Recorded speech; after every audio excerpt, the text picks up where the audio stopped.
what's up, everybody? It's your boy, Phantasm Star. Hope you guys are all doing well today. I know we are because we are going to get right into it. We're going to be finishing up the last 12 episodes of Vinland Saga. With me, as always, is my co host, This. Hello, Good hello. evening. Oh, I thought you were going to say Hello. hello, hello. Well, this time, change has to be there. Well, it's understandable because honestly, this is why I love Vinland Saga. We have to change it up because this is an interesting episode because I consider the last 12 episodes of Vinland Saga to be a masterpiece. Well, I think Vinland Saga altogether is a masterpiece, but I think the I last 12 mean, episodes of Vinland Saga specifically you makes will this. see you will see more greatness in the future arcs of Villain Saga. As like the future arcs are something. I don't want to hype it up, but like it's amazing.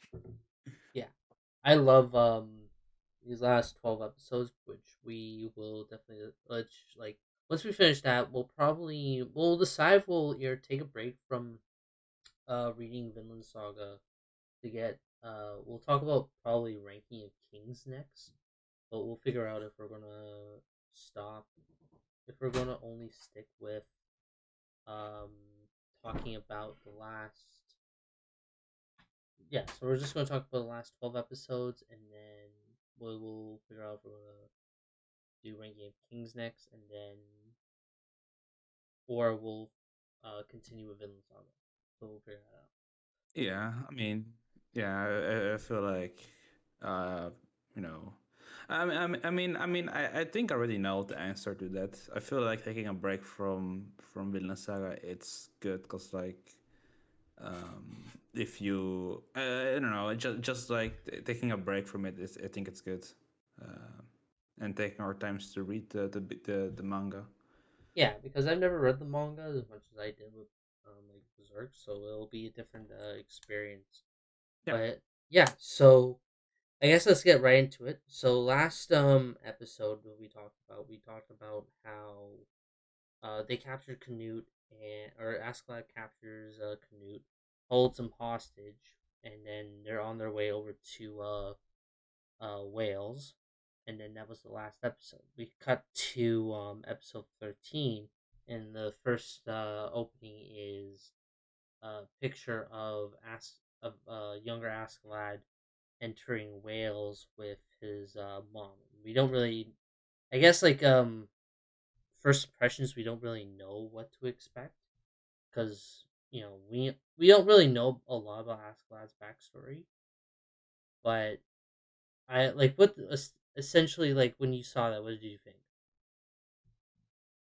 I mean, having already watched anime, the when they entered Wells, right? Yeah, so he entered Wales, and we get to learn a little bit more about like his backstory, like how he knows the people of the Welsh so well, um, so well, Uh, uh, and we understand like we actually get the indication that he himself is a descendant of a king from you know his father's lineage. Was it his father's? No, it was his mother's lineage, I believe. I feel like it's his father. I'm trying to find it. Well, like his because they found out that he because Askeladd is both half Welsh, so he's half Welsh and half Danish. Yeah. But the reason why is because and we'll get into a little bit more about that later, but they found out that he is the descendant of a great king that once ruled, I believe it was Britannia before, like No, he's a descendant of one of the generals or yeah, general emp- and of the Roman Empire, I yeah, who think. defeated the Saxons and No, back. no, the defeated the Celts, because like the Saxons came after the Celts. Mhm. I believe the Saxons came around something like, so when the Roman Empire fell, I think the Saxons like came and like invaded Celts basically, if I'm not wrong. But the Um, point is that he's a descendant of that lineage, and his I believe it was his mother that possessed that bloodline.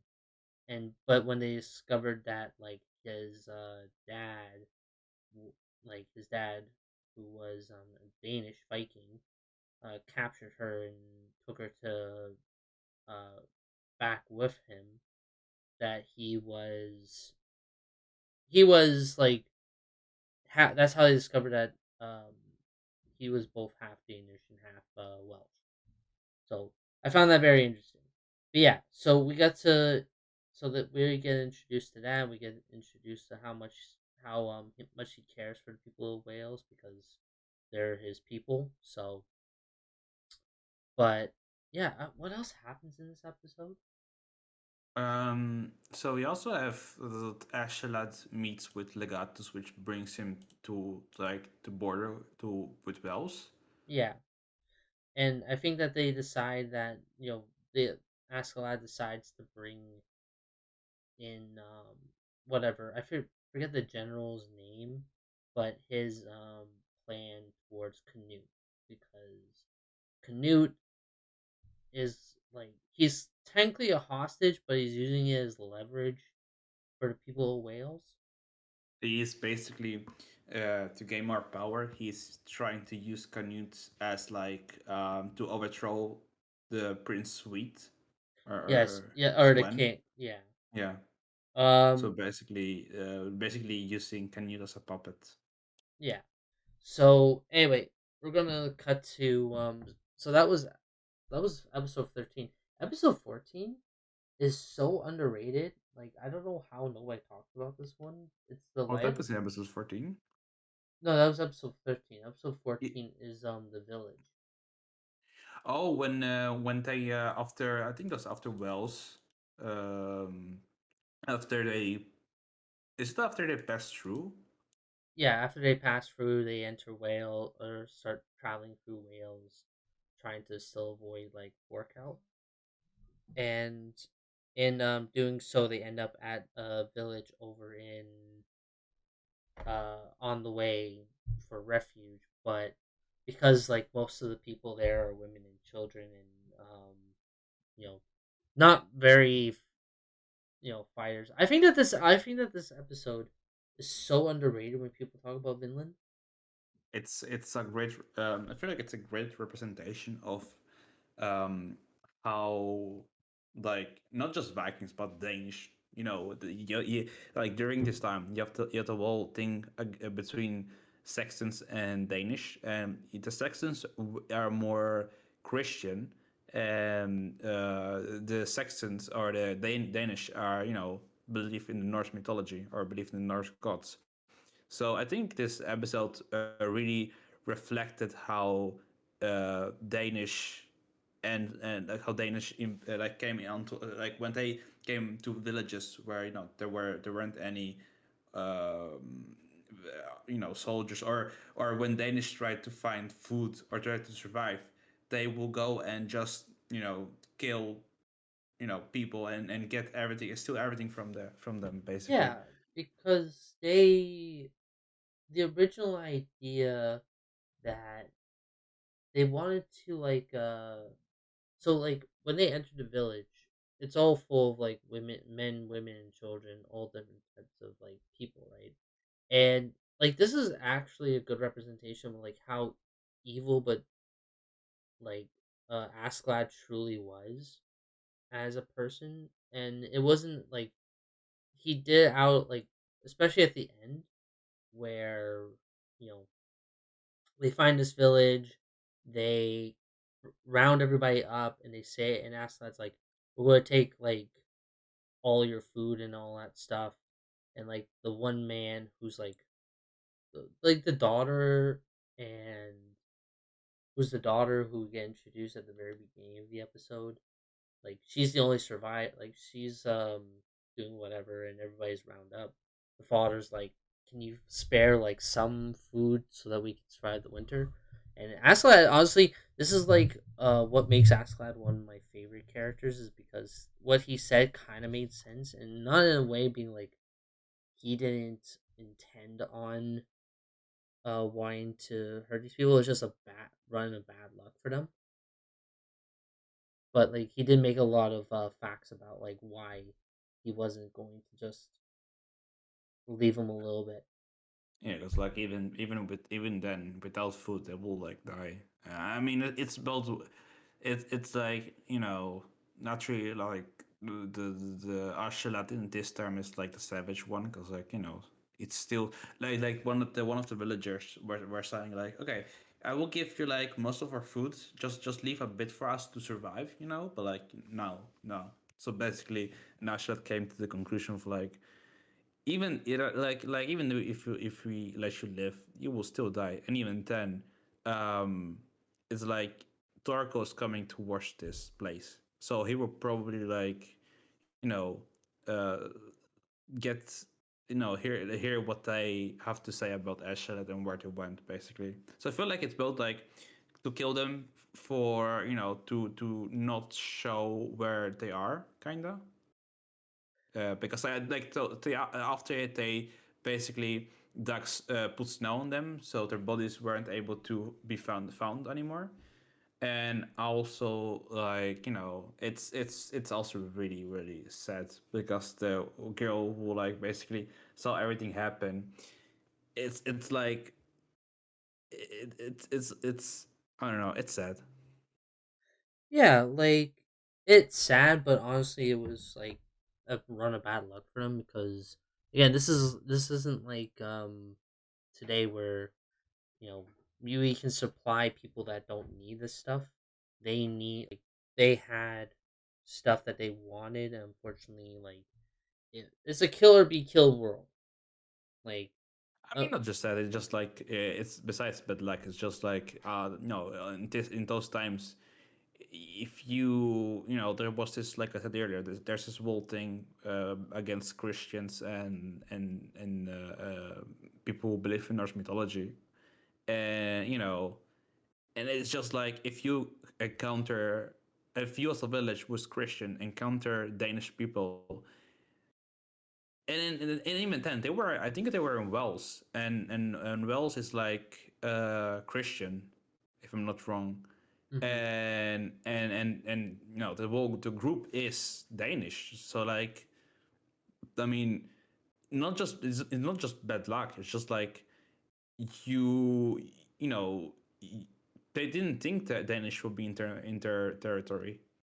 Yeah, like at the end of the day, it wasn't exactly intentional, but like yeah, Askeladd made some fair points, being like if they even if we left you half the food, who's going to survive off of it the most? You have elderly people, you have children, you have women who need to feed babies and all that. So it's like so yeah, it was a and I think that at the end it was a beautifully done episode, Mm-mm. but yeah, so um going in from there, yeah, we also what else happened? So that Uh, was so we're not gonna go through every episode. But yeah, yeah. they eventually so dude, like these 12 episodes are so much to go in depth about. Like we have to talk about Ragnar and like his relationship to Canute and Mm, I Before we continue, that girl who survived was able to survive onto Torkel, and she said like where they were. So that's the reason how Torkel was able to find yeah, the Auschwitz group. so because of that they were able to find and capture or they were able to locate Askeladd. Uh, so they eventually start trying to find him again, and in order to do that, like we actually, so after we find out that, uh, we figure out that, so Askeladd decides ultimately, because he needs a Canute, like fully committed, he decides that he's going to kill Ragnar because he thinks that Ragnar is like a clutch to Canute because they realize that King Swin Sven or whatever the fuck his name is um he considers his Canute like the weakest of his sons, unlike his like older brother. Yeah. I mean, he can explain to us that why that he suffers greatly. But after that, they were like putting to set themselves up. They were like trying to see where they have to go. And Canute, Ragnar, and Thorfinn are in a house, in a wooden house. And two of Ashela's group come there and decide to Ragnar to come with them because like the Torko's group is coming towards them. I think it's that, and so they have Ragnar follow him, and they arrive, in the forest, and, and without notice, or he gets a lance in his body.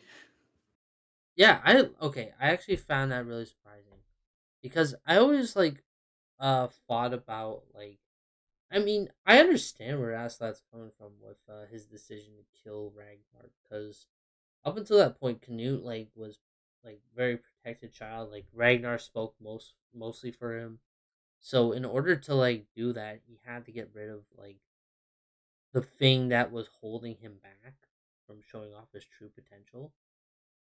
Because like I think that Askeladd was like at like again, Askeladd was betting a lot of things on Canute, and if Ragnar was in the way, like there was no way he could have.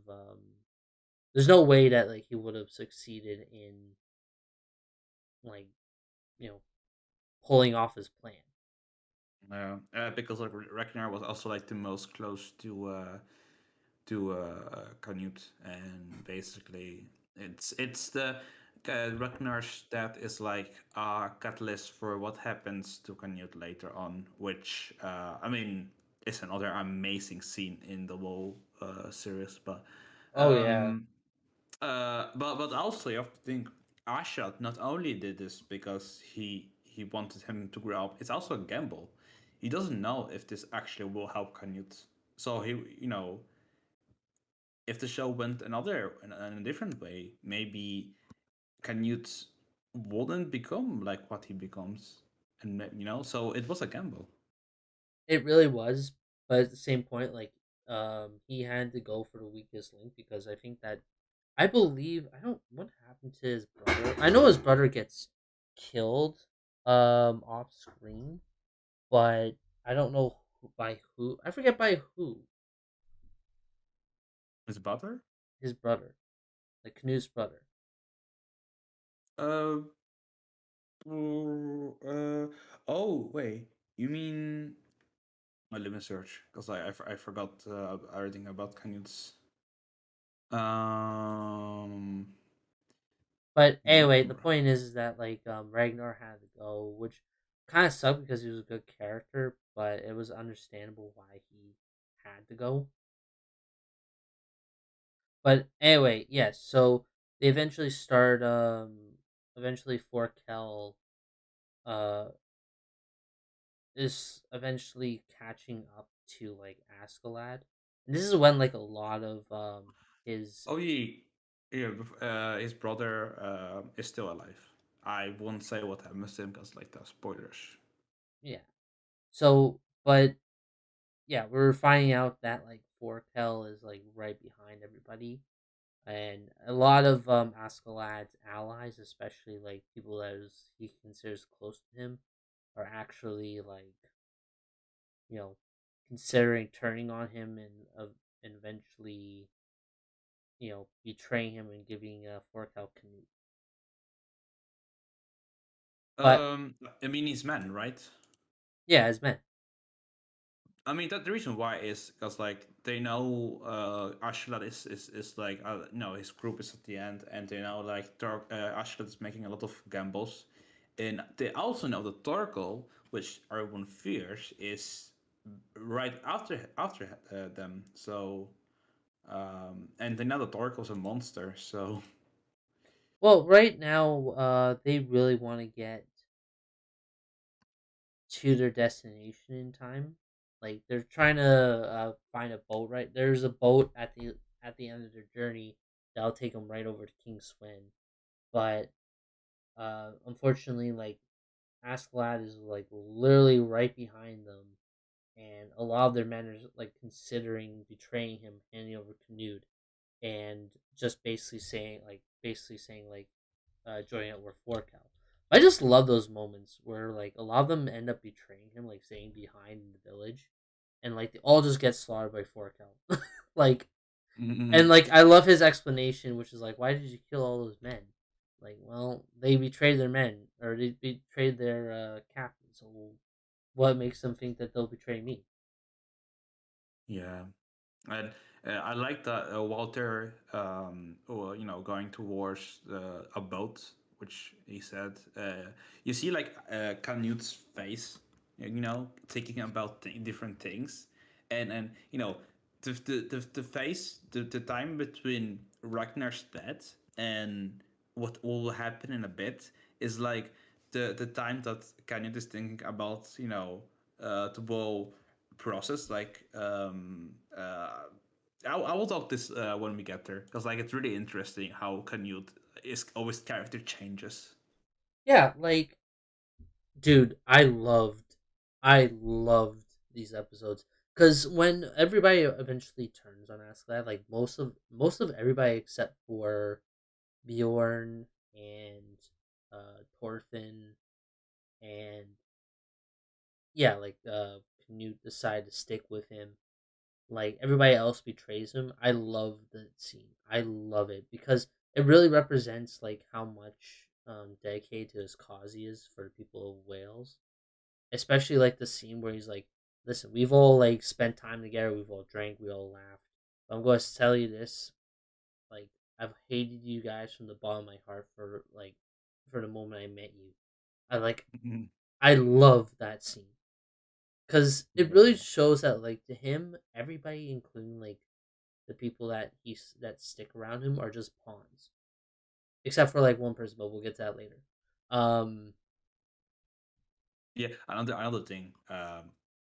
When Turkel and his men came on top of the hill, Turkel literally just you, was like, give me a spear, and he just like threw it towards Ashlad's men, and you just see like near Ashlad like three people getting struck by that spear, and I'm like, wow, yep. that was a really amazing scene because like Oh yeah, you no, know I absolutely loved it because especially like the fight, because in this series there's not a lot of fights. Like there's just more like a lot of interesting dialogue that you can all appreciate about like a series, like about the series.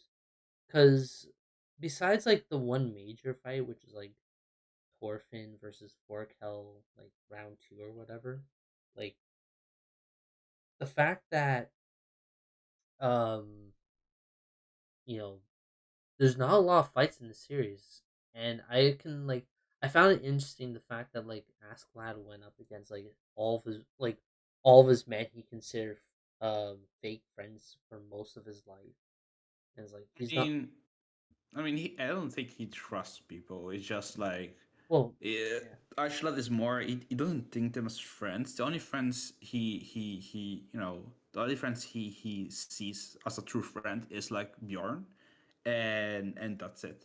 yeah, Because the rest are just comrades. They're not friends. They're just people who they would just work for him because they get paid. yeah, that's fair because at the end of the day, like he considers everybody pawns, and like the fact that he when they like ditch him for Kel, and ultimately these guys get their comeuppance. they Yeah. like it's kind of like a I told you so moment, but yeah. So they eventually like yeah. So let's talk about the fight between Forkel and Thorfinn. I think it was an amazing fight. Like I don't think it was as choreographed as like their first one, but I still feel like that like for what it was really well done. Um. I I think like honestly, Thorfinn. I don't know. Thorfinn up to now. Like he's just an okay character. He's there. He grew up because his father got killed by Ashlat and everything else, and like Yeah, like Thorfinn is like a character, an interesting character, I will say. Mainly because like you just know him from this kid growing up because he lost his dad while being against Ashlat's men, and if I'm not wrong, it was him who snuck up on Ashla's boat and went and was in a barrel because he was thinking of taking revenge against Ashla. So like seeing him return from Bjorn to Ashlad's side, because he doesn't want Ashlat to die, as he wants to kill Ashlat. So when he arrives there and Torkel sees him, it's like and not just the fight between Torkel and and Thorfinn. It's just like Torko seeing Torko seeing Thorfinn again second time for the second time because like the first time was on the bridge of London. It's just like pure excitement. I will say. yeah, It's like you feel like there's like Darko's excited because like he lost two fingers against Thorfinn and he likes to fight, so he likes strong opponents. And Thorfinn is there because he doesn't want to he doesn't want them to kill Ashirad. well, the idea is that it's not only that, but it's also the fact that uh Orkel's technically Thorfinn's uncle, and we'll get to that later. But those I found that the fight was really interesting despite how unvisually appealing it was, but I still feel like that the conclusion was well deserved, and the fact that he gave respect towards Thorfinn was interesting. But yeah, I do agree. Thorfinn, especially these 24 episodes until like the very end, he feels more like a side character compared to Ashirad or Aslad, because Bjorn. Aslad is well, I wouldn't say Bjorn is as good as Thorfinn. I think Thorfinn's better, but Mhm. anyway, the point is, I think they're all really good. But the point is that yeah, it was a good fight. So eventually, Askeladd creates like a kind of an alliance with Forkel. The I mean basic. that's after the whole commuting. So you also have Oh yes, Torko. let's talk about Canute. Let's talk about Canute. You also have Torko punching Thorfinn's horse when he arrives. Oh yeah, but what about? I want to hear what you thought about the whole Canute transformation. This guy went from Amazing, amazing. I amazing, love it. I love. amazing. I don't know why people The, don't like it. It's so good. what people don't like it? I didn't hear, but I only heard people Well, really liked it. there's some people that do and don't like things that are. People who don't like this scene are crazy. Not just that. It's like it kind of makes sense because like um Canute lost his only ally, which is Ragnar. Ragnar was such a close friend of him, and now that Canute lost him, who has he? What because he's not softy. He isn't like hard battled veteran like Thorfinn or other people. Yeah. So Um, the fact that you know Canute goes from being this guy who spent most of his life being protected and basically saying to get real with the world was really amazing. I love that scene, especially with Bjorn coming right at him and he's basically says he mans up. Like yeah. Or also like him saying to Ragnar, like, if I just was born as your son, if I wasn't like the king's son, he would have been much happier because like the whole responsibility that you have with being a prince is really big, and somebody like somebody like him can't stand the responsibility. So like that also really was sad. yeah. So okay. So eventually, things kind of subside, and they decide to create temporary or somewhat Wait, the wait, wait. alliance. We still haven't finished Canon's transformation. We still haven't finished. He also talked with the one priest guy, Oh yeah, which was also really interesting of a discussion. That's where his true transformation came to. yeah. But we have a lot to talk about. That's like kind of the smaller stuff. I mean, true about in short, he becomes a child. Here, actually, give me 1 second.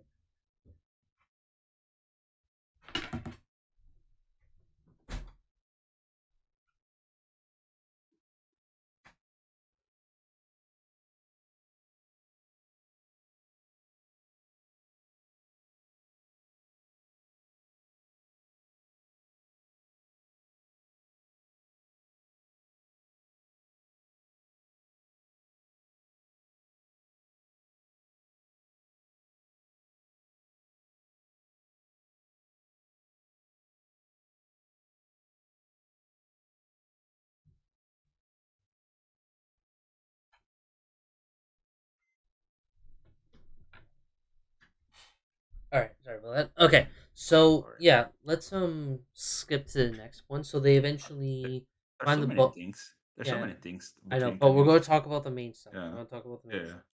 stuff. So we're gonna be.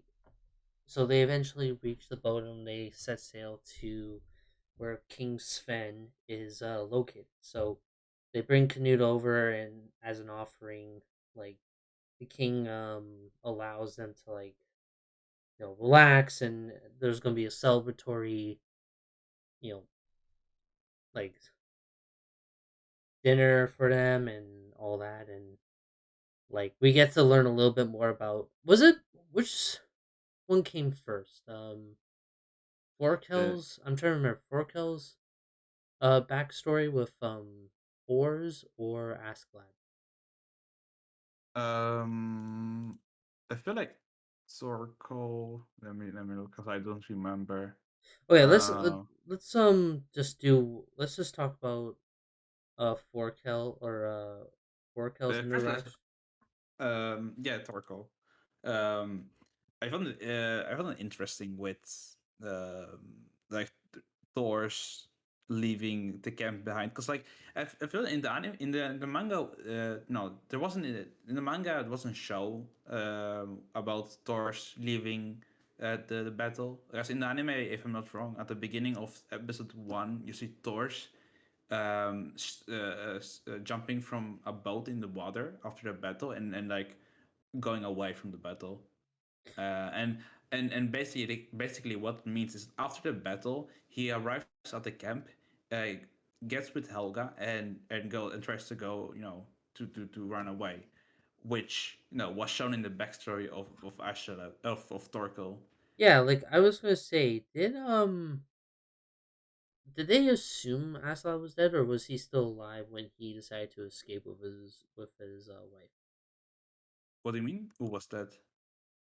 I just said like Fours. Just did they assume Fours was alive or dead? Uh, I feel like he was dead because, like, if I'm not wrong, there was a one panel where they talked about having a funeral for Thor's. Yeah. So, but regardless, they find like Forkel discovers like first we find out that he's like the sister to uh Thorfinn's mom. Was it his sister or cousin? But No, I think Torkel is the cousin or brother to Helga, which is the mother of Thorfinn. So that either makes way, family. they're Yeah, related. yeah, they're related. And also, Thor's defeated Torkel, showing that Thors is much much stronger than Torkel. Yeah, like well, he says that Force has always been like stronger than him in any way, which makes you beg the question, like why did he abandon like his lifestyle, because he was the most overpowered character, and like they just basically blatantly like the guy just kills him off uh early in the series. Yeah. Talking about the Asher's backstory, I think so. His father was trying to kill Asha's mother, and he basically came there, saved her, and just served under him, basically. Yeah, so when they decide to go um if they decide like when Askeladd or Forkel confronts Force when he's escaping, he asks him like why is he running away? Like why are you being like this? Like you're a true war you're a better warrior than most of us. Like I think that like at the end of the day, like when Force said like, you don't need a sword to defeat your enemies, like when a man doesn't I love Force. I think he's a fantastically written character. I actually think he's one of the best dads in anime. But And yes, it is. you guess? I mean, he is one of the best dads. I mean, sacrificing yourself for. I mean, Yeah. So what when that happens, we find out that yeah, he's escaping because he just wants to, live a life in peace and wants to, you know, raise his family like a normal person and like no he doesn't want to kill anymore. yeah, he found the true motive as a warrior. He found out the true way of a warrior. Oh yeah. I love that scene. It was fantastically well done and I think that like I I think that like a lot of the main cast are fantastically written. I mean, a lot of the characters are really written really well. Yeah. So let's we skip to like the present or where the current story is and Thorfinn eventually wants to fight Askeladd again because they said like if Thorfinn wins against Forkel, he'll face him. So he won the fight and he decided to confront Askeladd. I love that scene. Was it like was the fight between Askeladd? So it wasn't As Thorfinn fighting Ashalat. Askeladd was second. Bjorn confronting Askeladd for the last time was amazing. Yeah, it was first Bjorn against uh, Ashalat, and Bjorn died naturally because like he was already dying. His final wish was just going against his friends, and I was really sad when he died, and he said to Ashalat, I was your friend, right? And Ashalat be like, yes, you I was you love were that scene. I love that scene because despite the fact that he hates all of the people of Denmark, the he Danish. He has the Danish yeah he didn't hate his Bjorn. Bjorn and that was respectful. I really like that.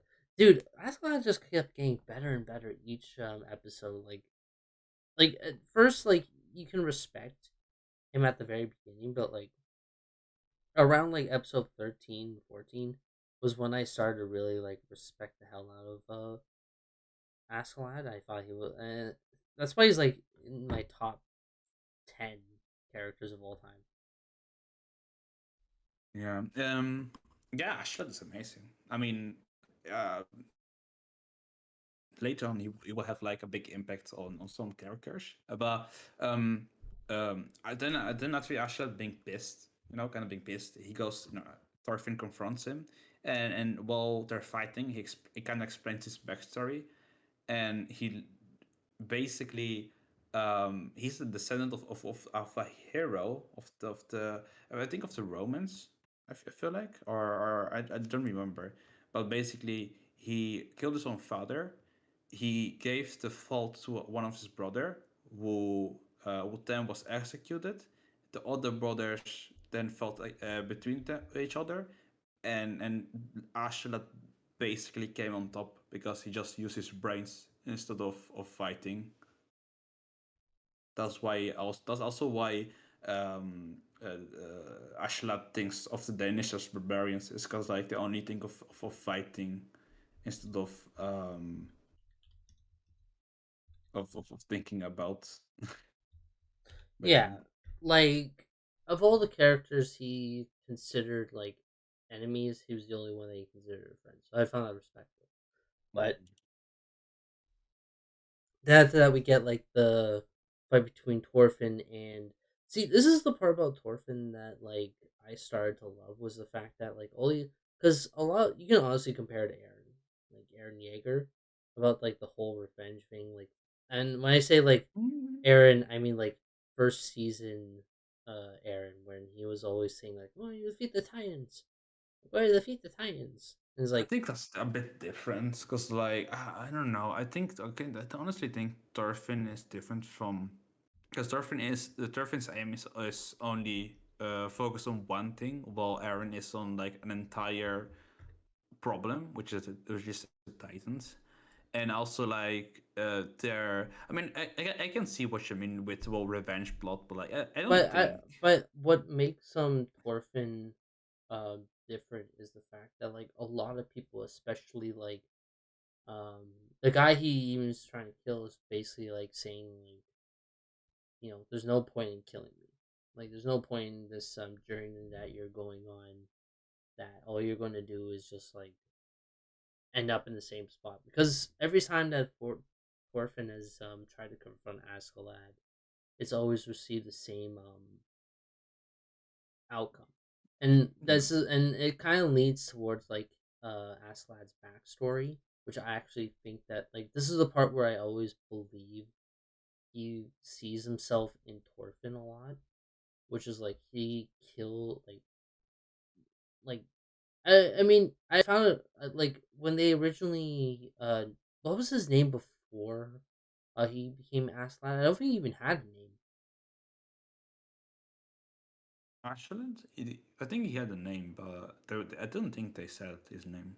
Yeah, but uh the fact that like Askeladd kind of had the same upbringing as like Thorfinn, which is like no, not exactly, but like his upbringing was like he joined his father's like you know ex- extensive family, and then because his dad was like a Viking and took his Askeladd's mom back to Denmark to become one of his wives, but eventually got ill and like casted him aside. He hated his father for that. Eventually, Yeah, eventually them getting him becoming like a part of you know his extended family. Eventually just to learn some skills in order to kill his dad. He saw himself a lot in like Thorfinn at that moment, so he understands completely what like killing, getting revenge is really like. And like this is a part where like Askeladd himself like actually like is probably one of the few characters that really understood like what Thor's meant in terms of you know through barrier. yeah, like nobody has no enemies, like sort of like Yeah, that sort of stuff. yeah. So I mean, also when Thor said that to him to Ashland back in the beginning of the series, Ashland also like came under realization of like, damn it, you're a true warrior, a warrior, or something like that. Um, yeah, I mean, yeah, actually, it's amazing. I mean, the way he went around his range is naturally different from the way Ashlat is, from the way Thorfinn is going with it. Naturally, yeah, um, I mean, naturally, he himself thinks of himself superior to the Danish because, like, during his life, his entire life, he always saw the Danish like the way that Danish always acted back then was, in his opinion, inferior to the Welsh or people or not Danish people because like they always use force instead of their brain. So well that's like also the another other reason why Asheled did what he did in the story. yeah, like at the end of the day, yeah, the Danish thought that like they could take over all of England because of how big they were compared to England, but Yeah, them underestimating them, eventually losing to them, was not what they predicted. But yeah, eventually, especially oh my okay. So let's talk about like the final couple episodes, which I consider to be masterpieces. Especially the final episode. Holy shit, man. When that happened, I could not believe it. Yeah, I mean, do you want to talk about what happens with Prince Canute, or do you want to go immediately for the for the Ashlat moment? Let's kind of build up to that. So like eventually, so Canute gets assassinated. uh, yeah, he gets assassinated by his father because again he considers his son to be the weakest link, Yeah, but but it when was it a body. fails, Yeah, oh, it it was was a a body body. double. Yeah, it was a body Yeah, double. So he knows that King's Fen is like trying to kill Canute and like get rid of Askeladd's leverage.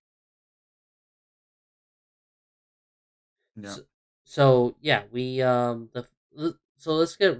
I guess before that, we'll talk about the final thing with Torfin and his. I forget the guy's name. The guy from the first episode. The guy who talked about Uh, moons. Ericsson, Erickson. Leif, yeah, Leif Ericsson, I think. Yeah. So he confronts Torfin when he's in like kind of like not jail, but like something like just recovering from like his beating from Askeladd, and he No, basically it's no, no. It's when the guy who assassinated the body double, basically got killed by Thorfinn, and Thorfinn met Leif while Leif was, trading there, basically. yeah, But that's how they met. dude, I love the opening where you see Askeladd and Canute are ahead of Thorfinn. I love that scene. But yeah, so Erickson confronts Thorfinn while he's in jail and basically says like, "Come home, enough of it. Everybody misses you, you He know." wasn't in jail. Thorfinn wasn't put in jail. Or I forget where he was, but yeah, but like the point is that like he gets confronted again by saying like, "Forget the whole like revenge thing. It's not going to lead you anywhere. It's just going to lead you. Everybody misses you and all that." Like I think that like at the end of the day, like I understand where Torfinn's coming from. Like you see your dad murdered in front of you, and you just want to like all you can experience is pure hatred from that. Yeah, I mean, Thorfinn went through a lot, so I mean, it's not wrong to say, to say what you just said about it's like you can subdue that rage that Thorfinn has against Ashelad. It's like he has it since he was little, basically, kind of, because like it's been years since the whole thing with Thors happened. Yeah, like it happened. Like it's understandable why he wants revenge. So let's get right into the final couple episodes. So they're having their big dinner and everybody. I know that like we're. I wanted this. I don't want to skip over to King's Fen and Loki Loki conversation, but we'll get like right into like where ask like they're having the dinner congratulating Askeladd for like bringing home Canute, and they it's revealed that what was the king planning?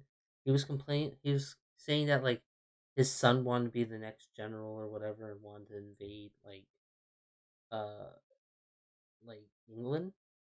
No, he basically they were discussing about choosing between Wales and Scotland, but if I'm not wrong, Scotland takes more time, or he said it takes more time, or something like that. And instead of they will choose to invade Wales because like they are Christian Wales, and naturally there's this whole conflict between them. Yeah. So So uh, it, yeah. so yeah, we like at that point like Askeladd fought like a lot ahead about this, especially when it was like betting on like Canute being his kind of being like that his trump card in this whole ordeal. So the fact that like Canute or like when the Askeladd finally had like a moment where he was caught in a corner and he couldn't get out. So like, what did you think about like Askeladd, like how he responded? To what King Swain said Well, about.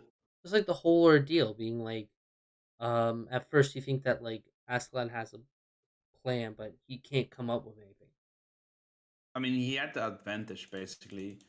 Um, I mean, you know, um, when no Ashlat's plan, was basically he hadn't he Ashlat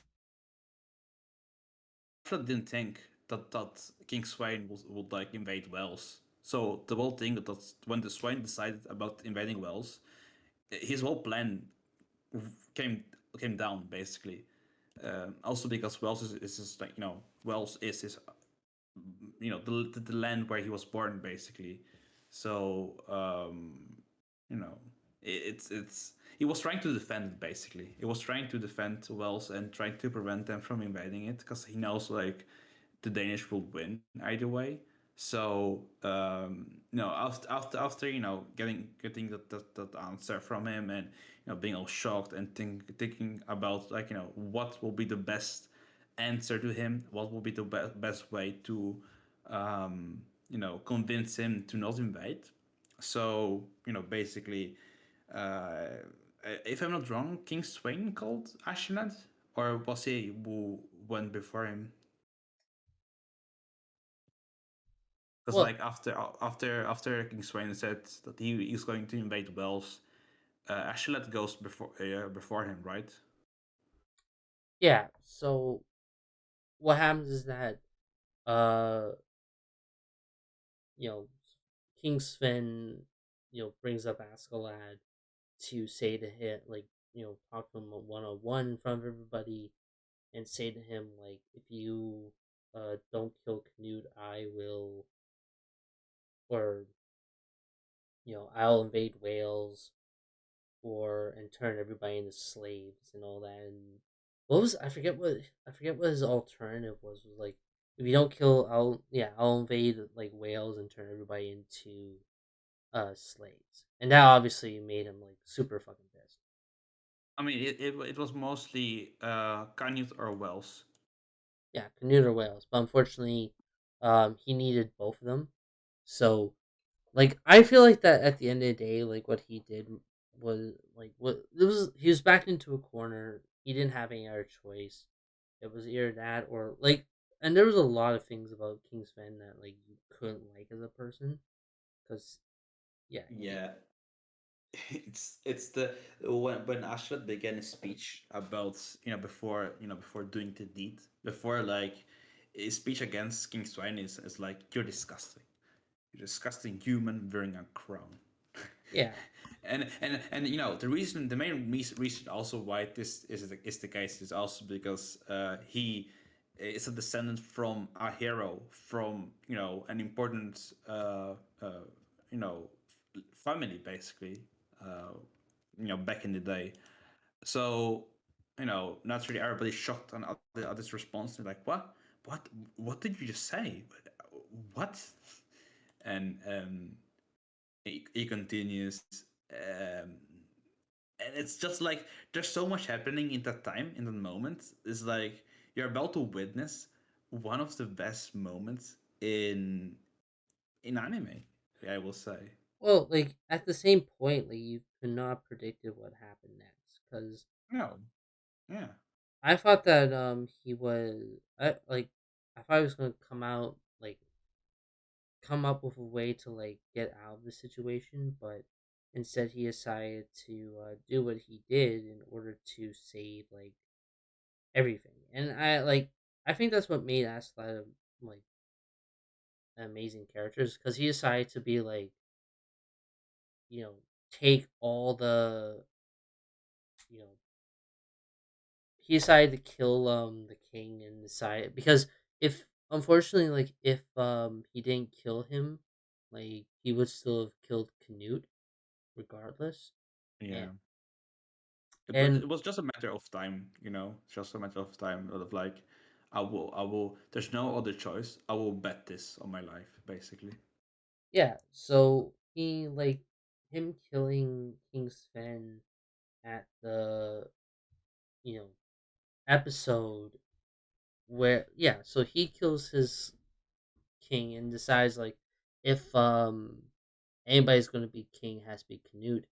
So he decides to sacrifice himself by like killing the king and then getting surrounded by like the men and like basically becoming not a puppet but like what's the word I'm looking for? You mean well, but what do you mean? After he killed Well, the no, like his whole idea is that like he'll kill the king and then that way Canute can take his place. yeah, because can can you already can handle his own basically. Can use already his own man basically, so he knows what to do to become king. But before he actually kills the king, when he said his real name, which is Lucius Artorius Castus, and him saying that he's actually the legitimate king of Britain, that moment, I really felt it. It was a raw moment, basically. Yeah, and like I love how his entire thing was that he was like proudly saying like he was trying he was trying to make it look like he was going mad when in reality what he was doing was that he wanted Canute to be the one to slay him so that way he I love that moment. Like, that was a beautifully done moment because at the end of the day like Askeladd was like thinking about his people all the time. Like even at the very end like he yeah, I felt like that. I feel like of all the characters who left, like there's always that one character like a Kamina or whatever that leave the biggest impact on a lot of people. I felt like Askeladd will be is and will always is the Kamina of this series.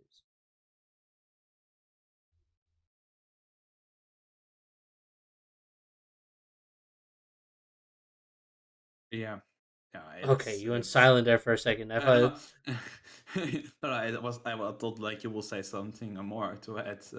No, no. I you know uh it's just an amazing episode. Not just that, like the manga version also amazing. Uh, it's like there. I can't say much about the future, what happens in the future of the series, but like, just remember, this is one of the best moments, like the best moment of one of the best moments of Villain Saga is the end of this arc, which is it's just such an amazing it's not just an amazing scene, it also has a big impact on the characters that you have here now basically, and a lot of things that like you know I won't say a lot of things, but like there are some aspects to this whole scene and the conversation between the characters which will get explained or which will get more which get more explored in the future of the series basically. yeah, um like the fact that the entire time, like especially the whole like first season is basically almost a prequel to the upcoming arc that's coming up right now. That's gonna be coming in like 2022.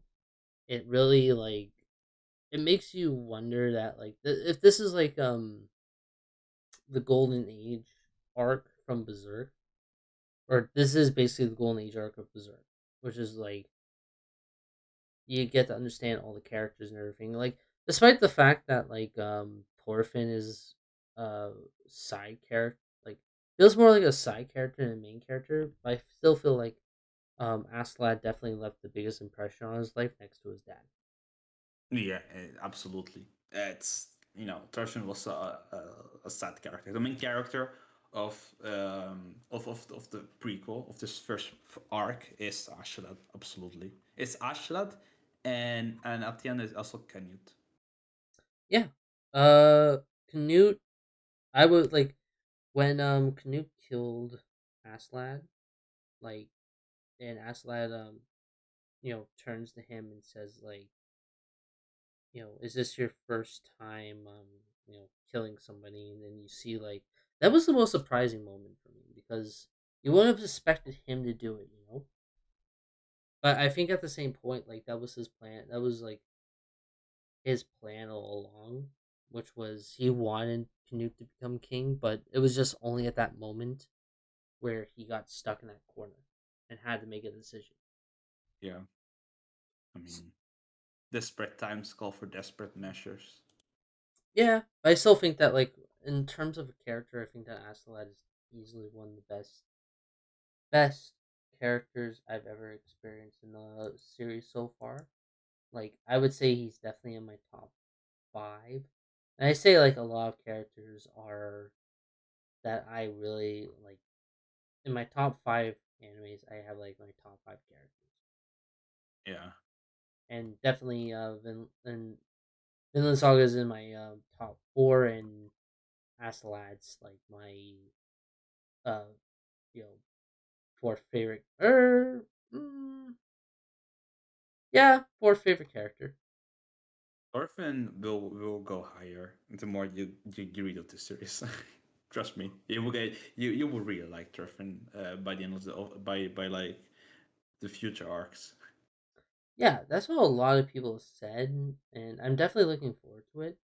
But Yeah, I think that for the time being, until like we just like decide to bring the you know go back to Vinland Saga, we'll probably do like ranking of kings next time, and then we'll continue with Vinland Saga because we'll probably what I want to do is we'll do ranking of kings, a little bit of we'll do a couple.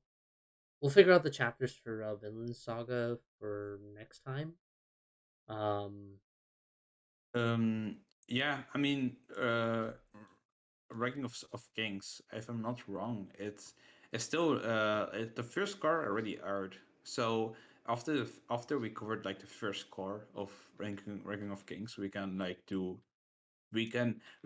continue with Vinland Saga and do um the first arc and then take another break and continue and begin with Jujutsu Kaisen.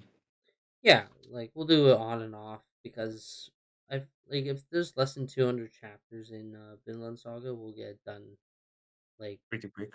pretty quick. I think it took us. I don't remember how long it took us for Berserk, but like it took us a bit of time. Yeah, but yeah. But in conclusion, my thoughts about the last part of this arc, this big arc, is amazing. Honestly, I mean, I don't know. I've read Berserk with you.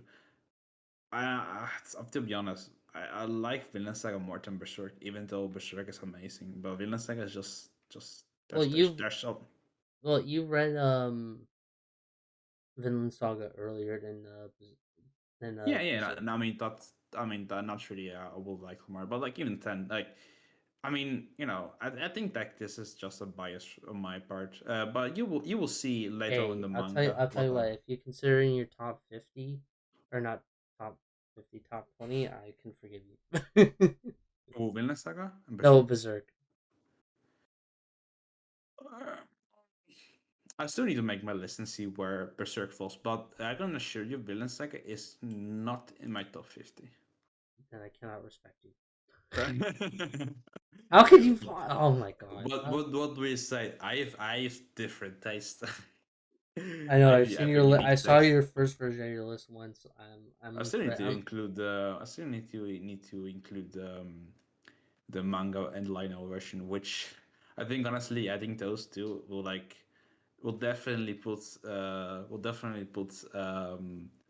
Vinland Saga out of like the top list. But I mean, look, I really like Vinland Saga, and I really like Berserk. It's just like I've read and watched so much of like I have all the series which I absolutely which I can relate or like I can connect. So I'm very like I'm holding my breath on that one until you then. you you you will see my top 50 one day when I will do it. Don't Yep, worry. we'll probably do that maybe after Jujutsu, and then Yeah, go from there. Anyway, um, yeah. So I still think that Vinland Saga is still a masterpiece. But it is. all right. Well, is there anything else you want to say before we finish off? Ashelet is Ash Ched. Chedlet is one of the best characters. He is the best character besides Thorfinn. But what? But no, Uh, it's yeah. Yeah, I mean, fair but enough. one thing. I like this first arc of Vinland Saga. I like it more than the Golden Age arc. I don't. Okay. Why more? I guess. Anyway, this I Okay. consider them equals. But anyway, thank you guys for everybody for listening on this episode. I hope you guys enjoyed it.